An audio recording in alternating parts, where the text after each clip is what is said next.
এই যে বাবু শোনো। জি আন্টি বলেন। কোথায় যাচ্ছ তুমি? আন্টি আমি স্কুল থেকে বাসায় যাচ্ছি। বাবু তুমি আমাদের সাথে চলো, আমরা তোমাকে বাসায় পৌঁছে দিচ্ছি। আমি আপনাদের চিনি না জানি না, আপনাদের সাথে কেন যাব? আমি একা একাই বাসায় যেতে পারবো। আরে বাবু তুমি এত কষ্ট করে এই রোদের ভেতর পায়ে হেঁটে যাবে, তুমি তো অসুস্থ হয়ে যাবে। তার থেকে বরং তুমি আমাদের সাথেই চলো, আমরা তোমাকে বাসায় পৌঁছে দিচ্ছি। না না, আমি আপনাদের সাথে যাব না। আমি রোজ হেঁটে হেঁটেই যাই, আমার অভ্যাস আছে। বাবু, তোমার আব্বু আমাদেরকে পাঠিয়েছে তোমাকে বাসায় পৌঁছে দিতে। কিন্তু আপনারা কারা? আমি তো আপনাদের কখনো দেখিনি। আমরা তোমার আব্বুর বন্ধু, আমরা একসাথেই কাজ করি। আব্বুর সাথে কাজ করেন? কই, কখনো তো দেখলাম না। আরে বাবা একটু বোঝার চেষ্টা করো, তোমার আম্মু খুব অসুস্থ, হসপিটালে ভর্তি, তুমি দ্রুত চলো আমাদের সাথে। আমার আম্মু যদি হসপিটালে ভর্তি হতো তাহলে আব্বু স্কুলে ফোন দিয়ে আমার সাথে কথা বলতো। আরে বাবা তাড়াহুড়ার মাথায় তোমার আব্বু তোমাকে ফোন দিতে ভুলে গেছে। না না, তারপরেও আমি আপনাদের সাথে যাব না। আচ্ছা বাবু তোমার কি কি চাই তাই বলো। আমার কিছুই চাই না।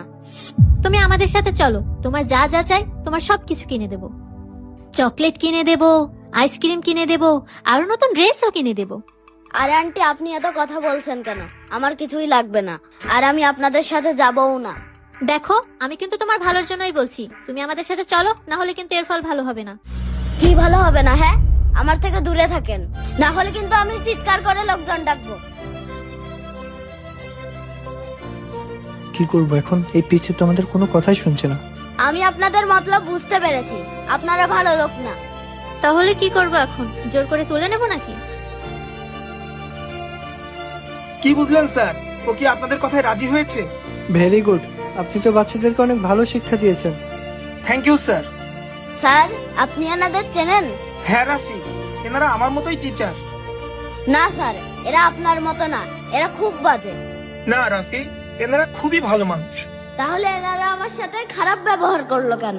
আসলে আমি তোমাদের যেভাবে সাবধান করি ওনারাও ঠিক সেভাবে সাবধান করতে এসেছে। তার আগে ওনারা তোমাদের পরীক্ষা করছিল যে আমি আমাদের স্কুলের বাচ্চাদের কেমন ট্রেনিং দিয়েছি। ও আচ্ছা, এবার বুঝতে পেরেছি। হ্যাঁ রাফি, যাতে রাস্তাঘাটে কোনো বাচ্চা কারো মিথ্যা ফাঁদে না পড়ে।